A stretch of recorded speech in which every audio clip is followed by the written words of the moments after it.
आज श्री नारद जी जो कल उन्होंने संकल्प लिया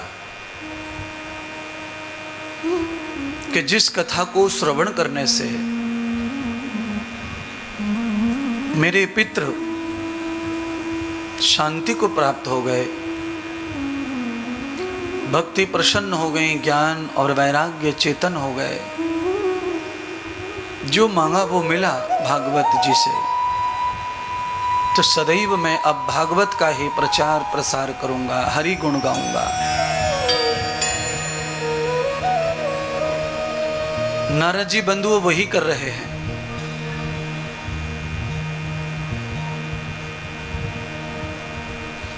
जंगल में नारद जी पेड़ के नीचे बैठे हैं और कथा गा रहे हैं। तभी मैत्री ऋषि का जंगल से प्रयाण हो रहा था, प्रस्थान हो रहा था। वहां से वो गुजर रहे थे, जा रहे थे।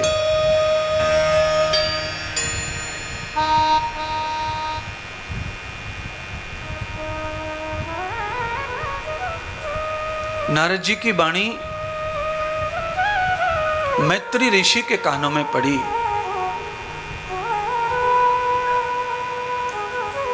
और मैत्री ऋषि अचानक उस वाणी को सुनकर वैरागी हो गए। राज्य का, ग्रह का, पत्नियों का त्याग कर दिया। अच्छे पुरुष, अच्छे महर्षि होने के नाते एक बार घर गए। मैत्री ऋषि की 2 पत्नियां थीं। ऋषि ने दोनों पत्नियों को समझाया कि झूठ और सच 2 प्रकार का जीवन है। कौन सा जीवन तुम्हें प्रिय है?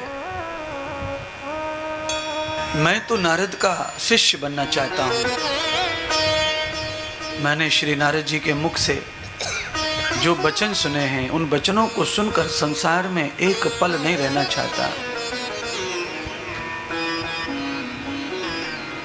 बंधुओं, संसार वैसे मलमूत्र का ही एक पिंड है और उस पिंड में ही हमारा जन्म हो रहा है और जवानी हमारी उसी पिंड में घुल मिल के नष्ट हो रही है। कमाल की बात, हंसी की बात क्या है कि किसी का विवाह न हो रहा हो तो विवाह के लिए ऊंची ऊंची पूजा करवाते हैं, बड़ी बड़ी पूजा। शादी होनी चाहिए। विवाह में क्या नट रहा है? कौन सा ग्रह, कौन सा देवता आड़े आ गया है? उस देवता की शांति करवाते हैं।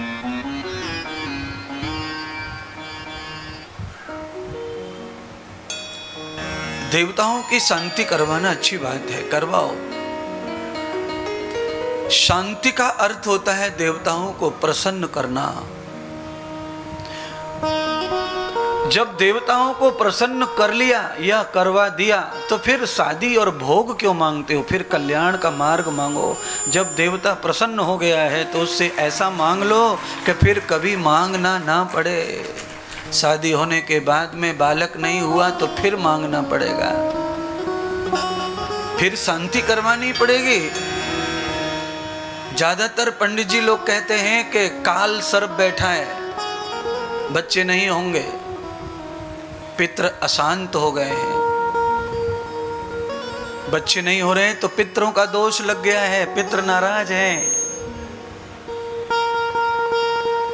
वैसे मेरी दृष्टि में पितृ नाराज अगर होते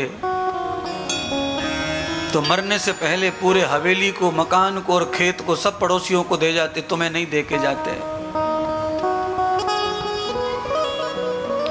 पितृ हमेशा प्रसन्न रहते हैं, वो कभी नाराज नहीं होते अपने बच्चों से। अच्छा बोलो, जिस दादी को मरते समय तक पोता पोता पोता पोता करके मर गई तो मरने के बाद पोता रोक देगी होने से कि करवाएगी? क्योंकि वो तो भूखी मरी है पोते की। अब आप सोचो कि जो दादी पोते पोतियों के लिए मर गई तड़प तड़प के, अगर मरने के बाद भी उसकी इच्छा पूरी हो रही है तो वो क्यों नटेगी, किसी को क्यों नड़ेगी, क्यों बीच में आएगी। और मैं किसी का दोष आरोपण नहीं कर रहा हूं पंडिताई पर या किसी पूजा पाठ पर, मैं केवल समझाने की कोशिश कर रहा हूं इस भोली भाली चालाक जनता को।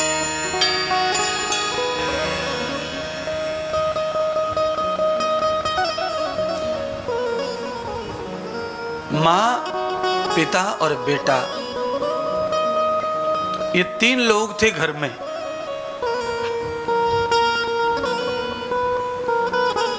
और ये तीनों भगवान के भक्ति थे। भगवान एक दिन प्रसन्न हो गए और प्रसन्न होकर आए। भगवान तो सबसे पहले जो ज्यादा भक्ति करती वो माता से आकर कहा कि मैं भगवान हूं और तुम्हारी भक्ति से मैं प्रसन्न हुआ हूं, मैं वर देने आया हूं, वर मांग लो।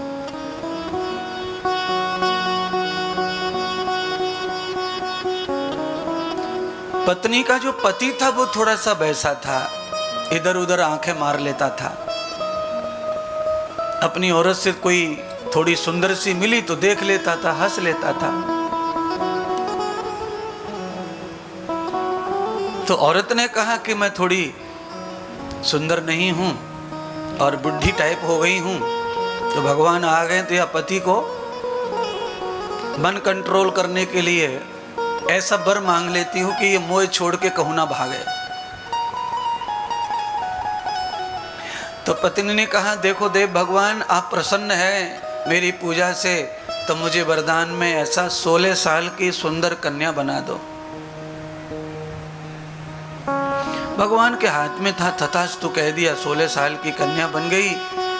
अब 16 साल की कन्या देखी पति ने तो पति तो टेंशन में आ गया। पति ने कहा कि अब तो ये बहुत इतरावेगी, हम तो बूढ़े दिखेंगे यहाँ के सामने, ये तो हम नाटक करेगी। पति का नंबर आया कि भाई तुम्हारी भक्ति से भी प्रसन्न हो, तुम मांग लो वर। पति ने कहा कि या कोई इतरा है वो रोक दूं, जो बड़ी इतरा आ रही है, 16 साल की बनी है, जब से 10 मिनट से देख रहा हूं मैं। आए भगवान हमसे प्रसन्न हो तो ऐसा वर दे दो कि जो तुमने 16 साल की बनाई है या कुतिया बना दो।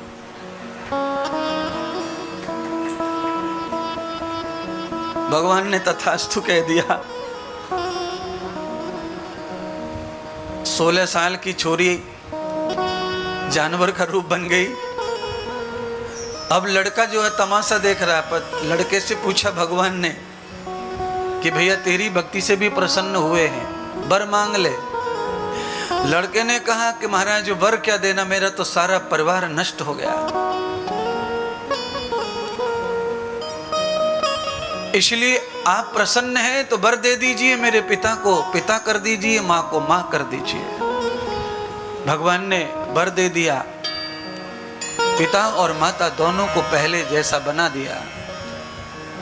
ये दृष्टांत मैंने इसलिए सुनाया है कि भगवान से लोग प्रसन्न होने पर भी मांगते हैं तो ऐसा मांगते हैं कि मांग कर कुछ न मांगा, जैसा था वैसा रहा। इसीलिए मैंने कथा में कहा कि देवी देवता पितर अगर प्रसन्न हो जाएं तो ऐसा मत मांगो कि फिर वो बार बार जैसा का वैसा ही। मांगना है तो एक बार मांग लो और फिर कभी ना मांगना पड़े, ऐसा मांग लो भगवान से। एक बुढ़ी तुलसी की पूजा करती थी। तुलसी मैया प्रसन्न हो गई बुढ़ी से। बुढ़ी बहुत अच्छी होशियार राजस्थान कोटा की दिखाई, बहुत होशियार थी।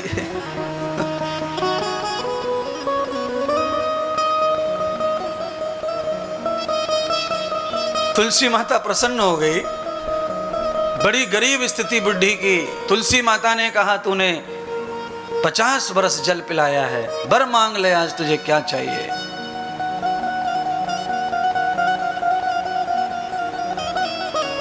बुढ़ी ने सोचा क्या वर मांगू, मेरा बेटा, मेरी बहू, नाती पोते सब गरीबी से जूझ रहे हैं, टूटे फूटे कटोरी कटोरों में खाना खाते हैं, झोपड़ी में सोते हैं। ये क्या जीवन है?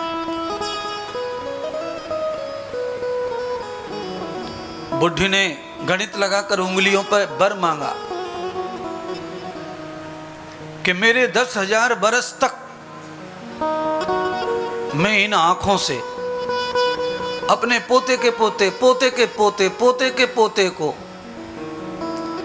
सोने के राजमहल में सोने की हीरे की दड़ी हुई थालियों में भोजन करने देखना चाहती हूं।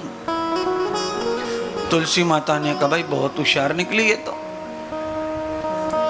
एक ही वरदान में 10,000 बरस तक सब कुछ मांग लिया।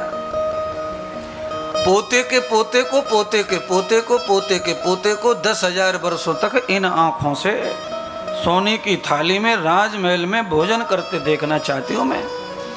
इससे ये सिद्ध हो गया कि 10,000 बरस तक बुढ़िया मरने वाली।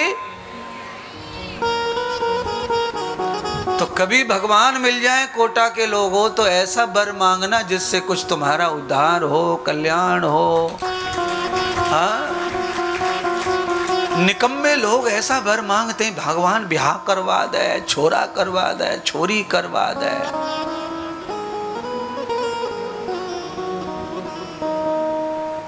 क्या करोगे ब्याह करके? जिन्होंने कर लिए जरा उनके कान में कोने में जाके पूछो।